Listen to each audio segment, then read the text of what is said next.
Hey everybody, welcome back to Hunk-N-Junk. Glad you came back because I've got something really special in mind for you this week. Sorry I kind of missed last week's video. I ended up buying a stomp shear. It's like 100 years old. Man, that thing was heavy. And when I went to move it into my shop, when I picked it up, it kind of twisted a little bit and I twisted my wrist pretty bad, and I've not really been able to hammer and use my tools very well and stuff. So I wasn't able to make a video last week, but I'm going to make up for it this week with two videos.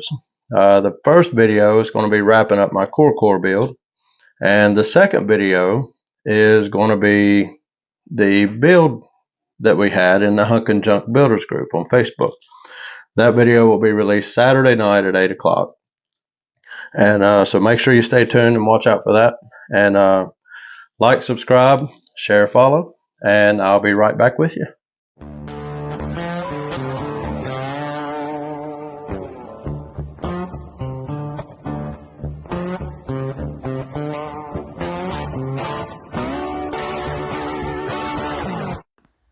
I'm sorry, I got a new microphone and I lost all the audio. I didn't have the thing turned on. But so I just figured I'd put it on fast forward here while I run through this. So, you want to start with paper. You don't want to do your initial stuff on metal. You'll just end up wasting a lot of metal. So you want to draw it out real good and do a lot of trimming, a lot of this and that, and block it all up and check it out and see how it looks. Cut your piece of metal out. Mind my bald head, it's all up in the way. Take your two pieces of metal. Use 22 gauge sheet metal for this.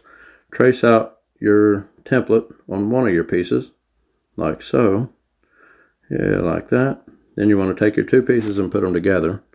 And I'm going to take them over here to the spot welder. This is a Harbor Freight deal. Cost me about 200 bucks. Plugs right into the regular outlet. And does a really good job. This is my Eastwood throatless bench top shear. A great little machine, man. It just goes through them two pieces of metal like butter, like nothing. It saves me a lot of time. You can see what a good job it does. And then just a basic belt sander. And I'm going to cut out my little wheel opening there. And I'm going to take it over here to the vise after I hammered it out some. And file down on my wheel opening there and kind of get them dialed in a little bit better. Now that I got these done up, I can go ahead and pull these two pieces apart. Alright, so let's get started. This is what you call a step down bit, shaped like a cone. You get these at any auto parts store. I think I got this in a set of 3 at O'Reilly Auto Parts store for about $12 or $13. So what I'm going to do here is I'm going to drill one of my spot welds out. Put that right in it.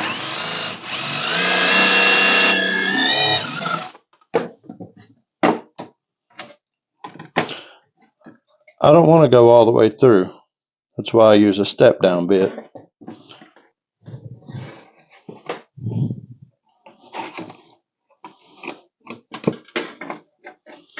Now once you get one of the spot welds broke apart, take this thing, put it apart like that, and just rotate it, and the other one will break loose on its own. So now I need to make a door for that. I'm just going to measure out right here, start at the bottom. I'm going to go up roughly a ½ inch. So I'm going to come bring my 1 inch down here. And this is just all just roughing out. So I'm going to make my door 4 inches tall. And I'd say 1.5 inches would probably be just right. Well, I think that'll be just right. So let me make a door, and then once I make the door, then I'll trace the door out. But I wanted to get something on here to see about where I needed to be as far as my measurements. So let me measure this out. Let me get me a piece of metal, and I'll show you how I make my doors. All right, so we got what, 4 inches tall. So what I'm going to do is I'm going to add 4. I'm going to make that 5 inches. I'm going to add a ½ inch because it's just so much easier to bend a ½ inch than it is a 1/4 inch or something. 1/4 inch in my shear don't do very well. So I'm going to add a ½ inch to all my or a full inch to all my measurements, a ½ inch on each side. So I'm 1.5 inches wide roughly. So that'll be 2.5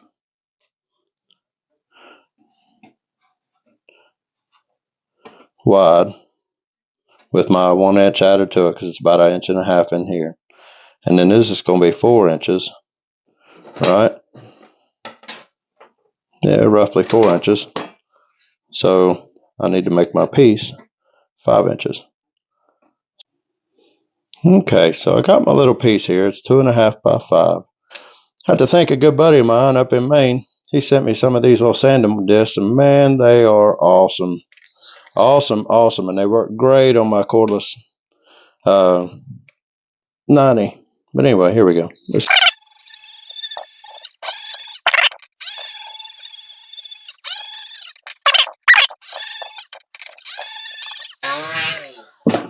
No burrs, no nothing. Nice and clean and pretty. Man, them work out really, really well. Thank you very, very much for those. We got our piece all cleaned up. Now, got it in our little tool here. Let's measure that all out.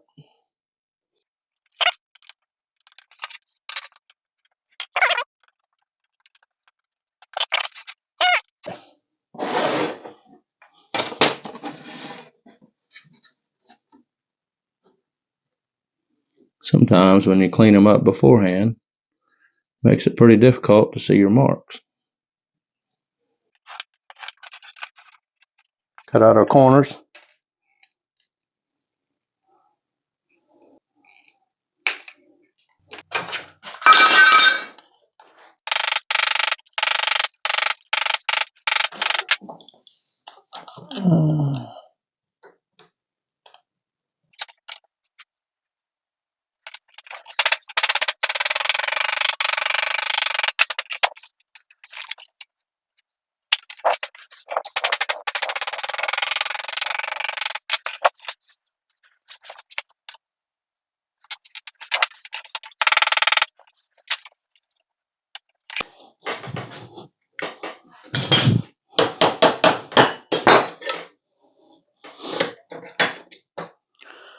There, we got us a door.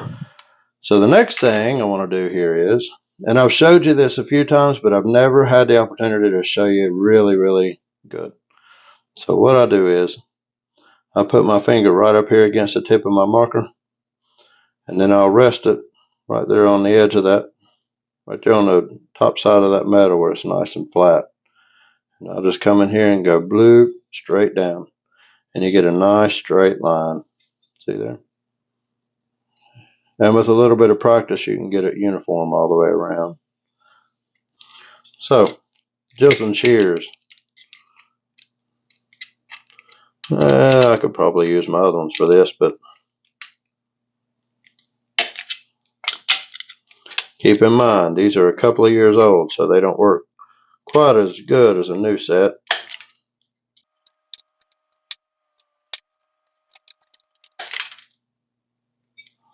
I'll trim that up some more.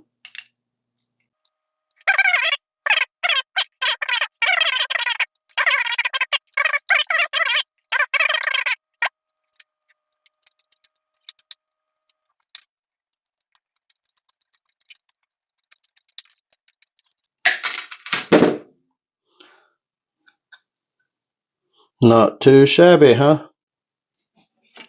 Now, what I want to do here is measure up about a 1/2 inch from the bottom. Not real deep. Now, I'm going to go ahead and use a marker on this one. What I'm going to do here is use my step down bit.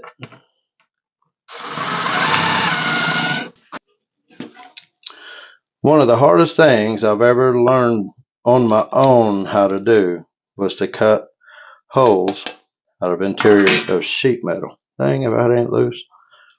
So here we go. I used my step down bit. You saw that. Made my holes big. I'm just going to come in here with my Jilson shears. Come right up here. Oop, back down a little bit there, paw.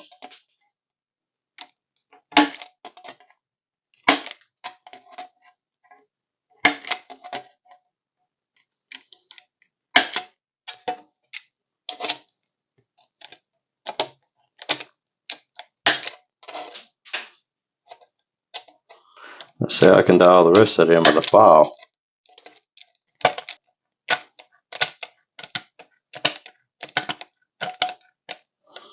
See, I'm not quite up to the line. Oops.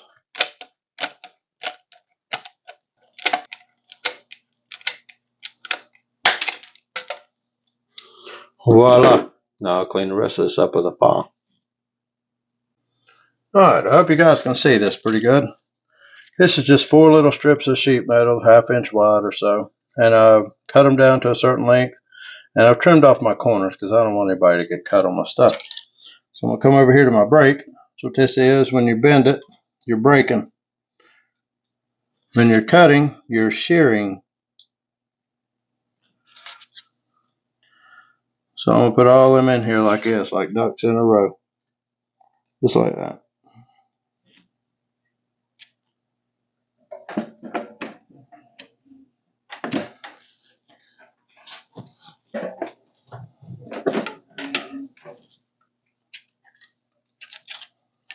And I got 4 real nice little angles.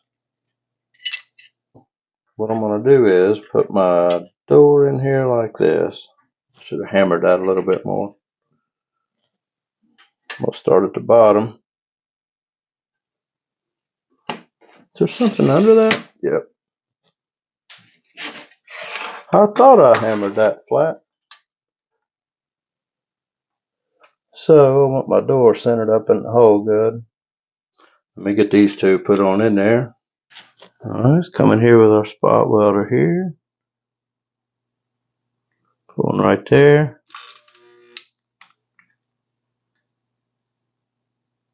One right here.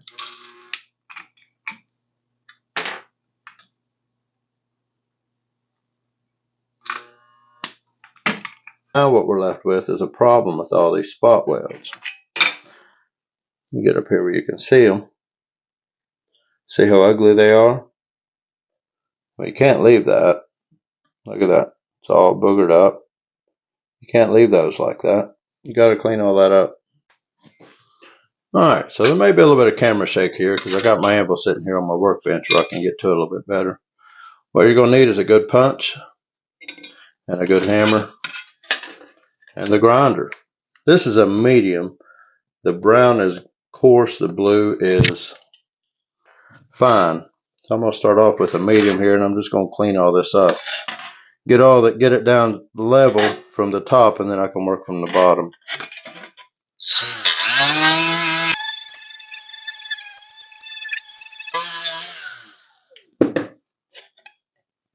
Those about all came out. You may not be able to see it there, but I can still see a little bit of a divot. So, I'll get here on the back side, take my glasses off where I can see. I'm going to take my punch, put it right in the middle of that spot weld right there. Give it a good whack. Just like that. Come back over here, take the glasses back on.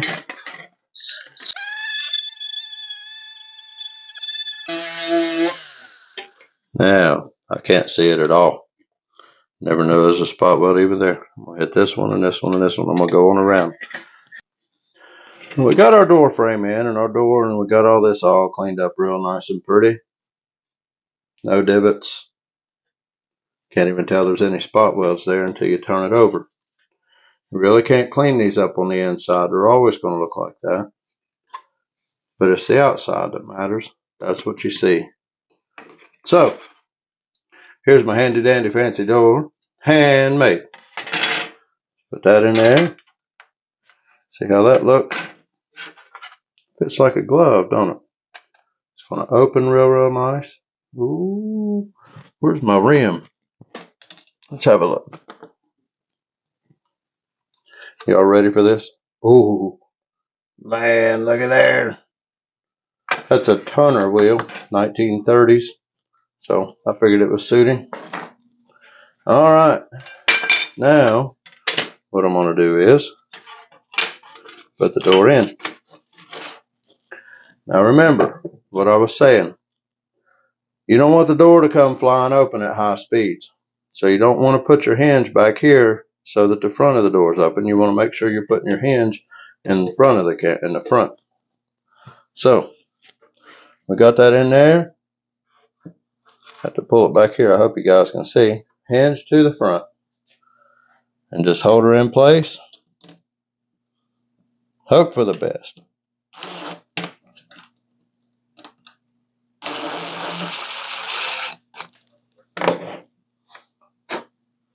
Now, I bought this big roll of, I guess it's field wire, something, I don't know. I guess it holds the field fence to the post, the wire stuff.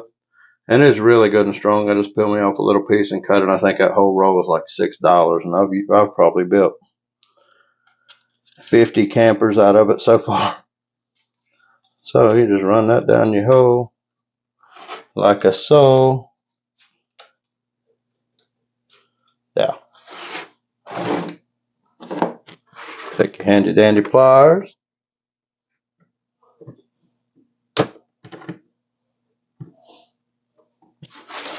Now what I like to do is bend the top over one direction.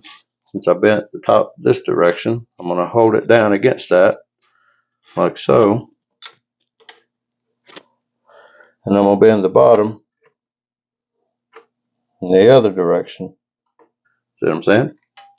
Now what I'm going to do is I'm going to cut a door stop. Right.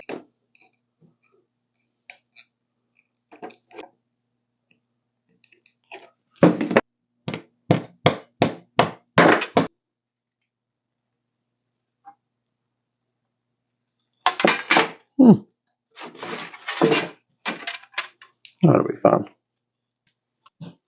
So I generally don't do this to the other side, but I'm going to put a port window in the other side because that's a whole lot of metal to not have a window.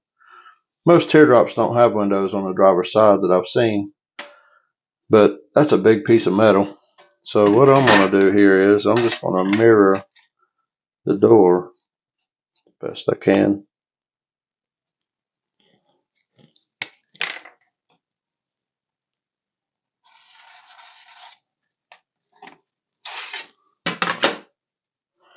And what if I were to put another one? I'll tell you something. This step down bit comes in very, very handy. When you go to use a big old bit like this to drill through thin sheet metal, once it gets to this outer edge of the drill bit right here, that point is going to catch that sheet metal, and it's just going to marl it up and mangle it all up, and you're going to have a big old mess on your hands. That's a pretty big drill bit. With a step down bit, it doesn't do that. It just cuts right here, and it just gradually files it down. That's why you use a step down bit on your sheet metal.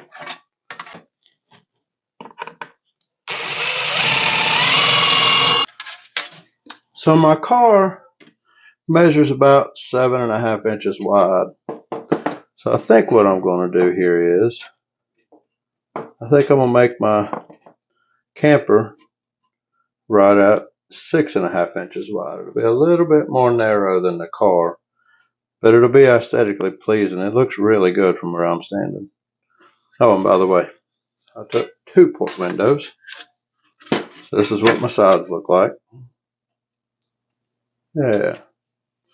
Got my door and my windows. Right on. So let's cut some strips. My camper's going to be 6.5 inches wide, so I'm going to cut some 1/2 inch strips, 7.5 inches wide. And let's see how many I'm going to need here real quick. I'll need 1, 2, 3, 4, 5, 6, 7, 8, 9, 10. 10 strips, 1/2 inches wide. 7.5 inches long, 1/2 inch wide, 10 strips. Coming right up. Give me a few minutes. Took a piece of sheet metal. 6.5 inches wide is what I wanted my camper to be, so I measured it at 7.5 inches wide. Done a 1/2 inch on each side here. That is my lip. my fold right there. See, I've done all that before I put it in the shear and cut it so that all of them would be the same. And then whenever I done my bend, all my bends would be the same. And I come in here with my little handy dandy clips, and I just clip them in like this. And I'm going to set up my thing, and I'm going to spot weld those in very delicately. Get up in here, clampolate it.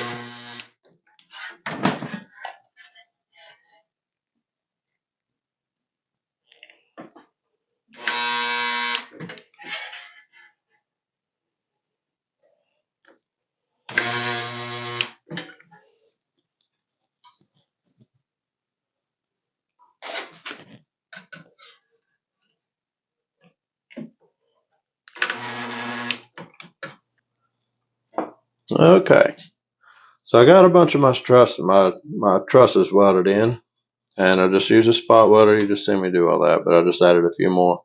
I've got a couple more I got to put in too, but I'm just kind of moving ahead a little bit.